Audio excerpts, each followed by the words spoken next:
안녕하세요. 윤현리 이기루 변호사입니다. 오늘도 알아두면 쏠쏠한 교통상식 시간에 여러분들 운전하면서 유용한 교통상식들을 전달하는 시간을 갖도록 하겠습니다.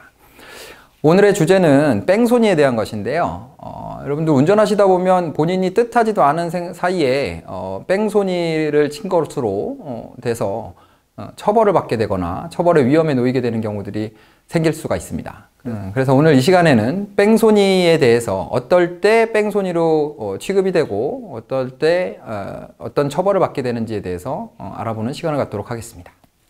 뺑소니란 몸을 빼쳐서 달아나는 것이라는 순수한 우리말인데요. 운전을 할 때 사고를 일으키고 현장에서 구호조치를 취하지 않고 이탈하는 것을 두고 흔히들 뺑소니라는 표현을 씁니다. 네, 이런 뺑소니와 관련된 형사처벌은 대인 피해가 있는 경우와 대인 피해가 없는 경우 두 가지 경우에 따라서 다른 벌칙이 적용되게 되는데요. 대인 피해가 있는 경우에는 특정범죄 가중처벌에 관한 법률 위반, 도주차량죄로 처벌이 되고요.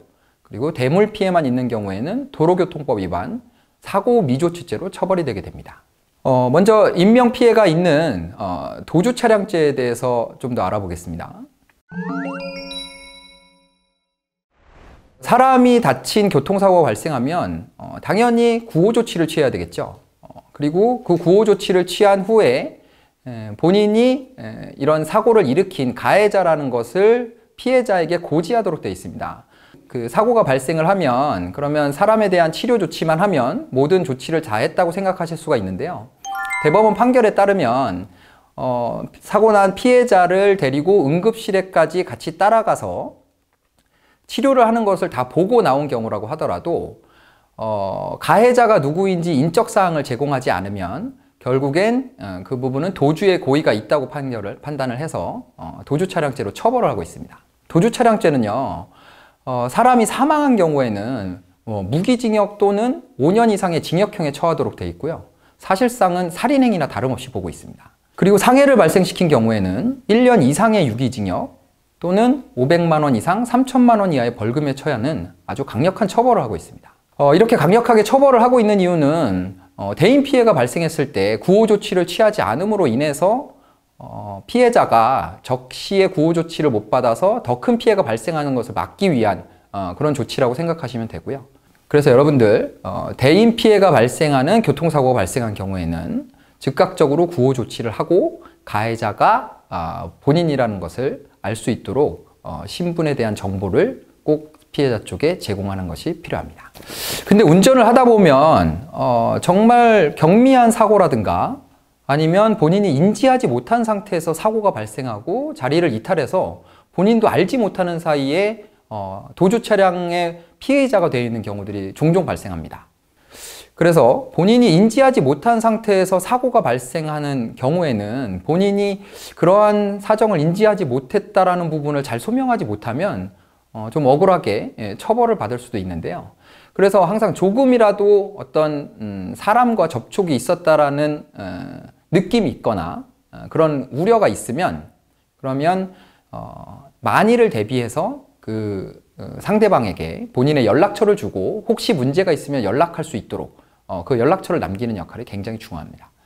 제가 처리했던 사례 중에는요, 그 화물차에 어린 아이가 부딪히면서 넘어졌는데 화물차의 운전자가 그 자기 차 운전석이 높다 보니까 충돌이 있었는지 없었는지 인지를 하지 못한 경우가 있었어요. 그래서 그 어린 아이에게 다가가서 괜찮은지 물어보고 본인이 괜찮다고 해서 그냥 뭐 충돌이 없었던 것으로 생각하고 현장을 이탈했는데 나중에 아이의 어머니가 오전에 있었던 사고가 있었다라는 것을 알고 경찰에 신고를 해서 도주차량죄로 기소가 돼서 처벌까지 이루어진 그런 사례가 있습니다. 그래서 이런 경우들을 방지하기 위해서는 본인이 충격을 했는지 아니면 피해자에게 상해가 발생했는지 조금 확실치 않은 상황이라고 하면 무조건 연락처를 주어서 혹시라도 상해가 발생했다고 하면 연락을 할 수 있도록 그렇게 신분을 밝히는 것이 반드시 필요합니다. 그리고 또 한 가지 아주 애매하게 도주 차량의 피해자 입장이 되는 경우가 있는데요. 바로 비접촉 사고입니다. 비접촉 사고의 경우에는 그 충돌이 일어나지 않은 상태에서 사고 발생의 원인을 제공하고 현장을 이탈하는 경우인데요. 가령 교차로나 아니면 갈림길에서 다른 차선으로 들어가려고 하다가 길을 잘못 들어서 갑자기 차선을 변경하게 되면 뒤에서 오는 차량이 갑자기 차선을 변경하는 차를 피하기 위해서 핸들을 급하게 꺾게 되고요. 그렇게 핸들을 잃은 상태에서 사고가 발생하는 경우가 있습니다. 얼마 전에 고속도로에서도 이런 비슷한 사안이 발생을 해서 고속버스가 전복돼 가지고 수많은 사람들이 다치는 그런 사고가 있었는데요. 그 사고의 원인을 제공했던 차량은 본인과 충돌이 없었기 때문에 그냥 사고가 발생했구나라고 현장을 이탈했죠. 그런데 사고의 원인을 제공했기 때문에 그 자리에서 사고 구호 조치를 해야 된다라는 것이 검찰이나 법원의 판단입니다. 그래서 본인이 운전을 하다가 혹시 주변에서 사고가 나는 것을 확인을 했다면, 그러면 이 사고가 혹시 나의 운전으로 인해서, 나의 어떤 잘못된 운전으로 인해서 발생한 것은 아닌지 한번 생각을 해볼 필요가 있고요. 그리고 일단 사고가 나면 사고 현장을 보게 되면 그런 상황에 대해서 좀 구호 조치를 취하고, 또 본인이 현장에서 그런 원인 제공 관계가 분명해질 때까지 현장을 좀 지키고 있는 것이 나중에 생각지도 못한 상태에서 도주차량죄의 피해자가 되는 것을 막을 수가 있습니다. 그리고 보통 이런 도주차량죄는 음주운전을 하다가 사고를 발생시킨 경우에 제일 많이 일어나는데요. 음주운전에 걸리지 않기 위해서 본인이 음주운전으로 뭐 전과가 있다거나 이럴 때 음주운전으로 처벌받는 것이 두려워서 일단은 음주 수치가 나오는 것을 막기 위해 현장을 이탈하는 경우가 있는데요. 절대 이런 일을 하시면 안 되고요.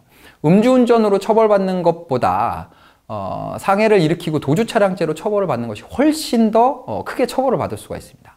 그래서 본인이 혹시 음주운전을 하다가 또는 무면허 운전을 하다가 사고를 발생시켰다고 하더라도 그 사실을 숨기기 위해서 현장을 이탈하는 것은 더욱더 큰 처벌을 예정하고 있기 때문에 항상 언제든지 대인 피해가 있는 사고가 발생했을 때는 즉각 구호 조치를 취하고 본인의 신분을 밝히는 그런 조치를 취하셔야지만 큰 처벌을 피할 수 있습니다.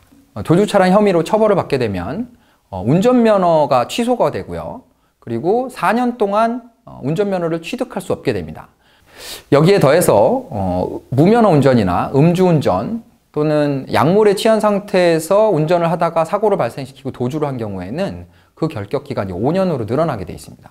그래서 도주차량죄로 처벌을 받게 되면 처벌은 처벌대로 받고 행정처분으로 면허 취소가 되고 면허를 취득할 수 있는 결격 기간이 4년 이상이 되기 때문에 운전을 생업으로 하는 사람들 같은 경우에는 이런 도주차량 혐의를 받게 됐을 때는 거의 생업을 잃게 되는 그런 상황까지 이를 수 있게 되니까요. 절대로 도주차량 혐의가 생길 수 있는 그런 여지를 없애는 것이 중요할 것 같습니다. 다음은 대인 피해가 없는 대물 뺑소니에 대해서 말씀을 드리겠습니다. 아까 도로교통법 위반 사고 미조치죄라고 말씀을 드렸는데요. 이런 사고 미조치죄는 대인 피해는 없는데 도로상의 교통사고로 인해서 교통장애를 일으키는 것을 방지하기 위해서 처벌을 하는 규정이라고 생각하시면 됩니다.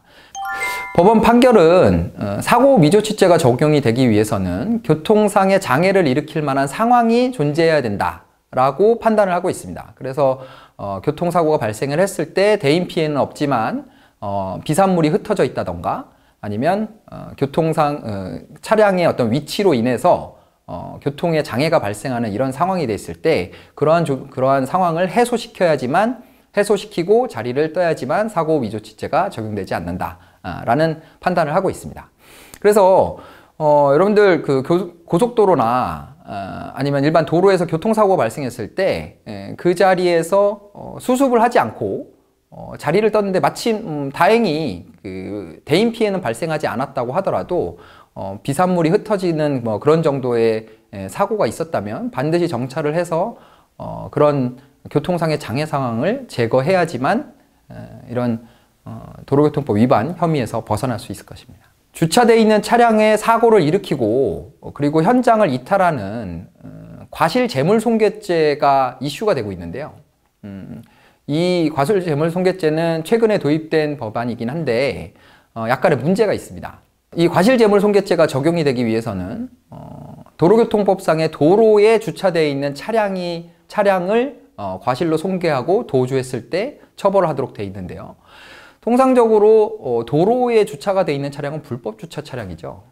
그래서 이런 그 주차되어 있는 차량의 어떤 손괴가 발생하는 그런 일들은 주차장에서 많이 발생을 하는데, 주차장에서 발생한 사유지인 주차장에서 발생한 그런 이 과실 재물손괴 사건에 대해서는 형사 입건 사안이 되지 않고 있습니다.